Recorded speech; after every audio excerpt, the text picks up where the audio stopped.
All right, Dak Prescott locked up to not like 10-year deal, but like a long deal where he's guaranteed tons and tons of money. You know, people have certainly differing thoughts on that. Some people think it's about time. Some people think the Cowboys are crazy. I'm not going to get into that right now, but you are pretty confident that the Cowboys position players, their skill guys, are going to get a bump from this. Oh, absolutely. I mean, if you just look at what happened last year with and without Prescott, it's not even night and day. It's not even Jekyll and Hyde. Like, it's just that the gap is insanely wide between how these guys performed with and without him. As a whole, the offense was averaging almost 32 points per game, top-ranked offense in the league at the time before the injury. Prescott himself was almost on pace for 6,000 passing yards. 5,000. I was a Dak Prescott owner. Yeah, so that's something that just halted your fantasy season. Great 3 weeks or so, right?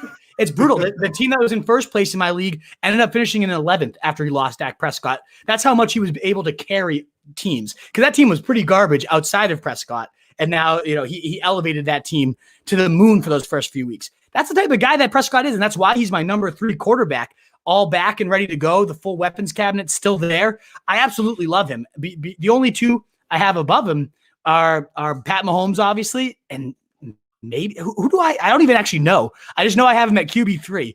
I don't even know who I now really want to know who's who. Is it Josh Rodgers? Allen. Is it, I have is Josh it Herbert? Allen. Is it Allen?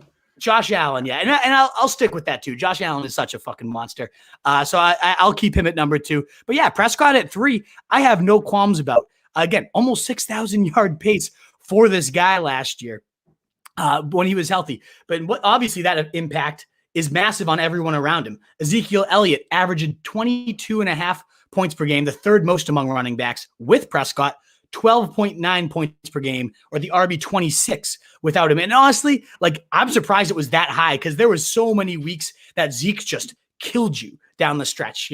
Remember, we were having conversations weekly or bi-weekly, if we were recording twice, where a legitimate question we were kicking around is, do you bench Zeke? And this was playoff run. Like, this is make the playoff run and in the playoffs. And every time it was, do you bench Zeke? And I think most of the time we ended up kind of grudgingly saying, yeah, you do. And I think we were pretty much right every time. He was like my locked in high or lower Hail Mary. It was Zeke was the easiest one, because people were still ranking him not quite as Zeke of the early season, but like top 15, because it's Zeke Elliott, right? You have to. It's Zeke. It never worked out. It was so easy to rank him lower and win on that part of the segment. Remember, it would be like Jeff Wilson or Zeke Elliott, and it's like, I can't believe I'm saying Jeff Wilson, but it's Jeff Wilson, and that would be right. Like, ridiculous stuff.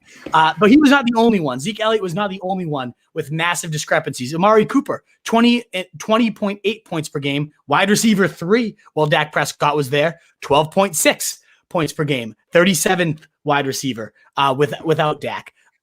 CeeDee Lamb, one of my favorite rookies to come in last year, looked like I was a genius for singing this guy's praises, saying he was probably the first rookie I would take among all those receivers.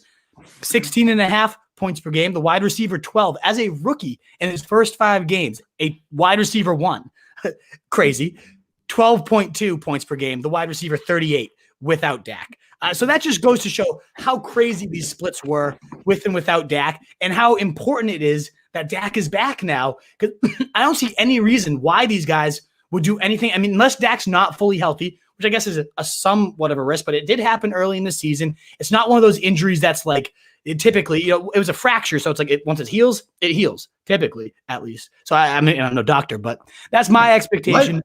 He had like a huge fracture, right? Which is like, once it heals, it heals. It's not like a ligament where you're worried about like a re-tear or a pull or anything of that nature.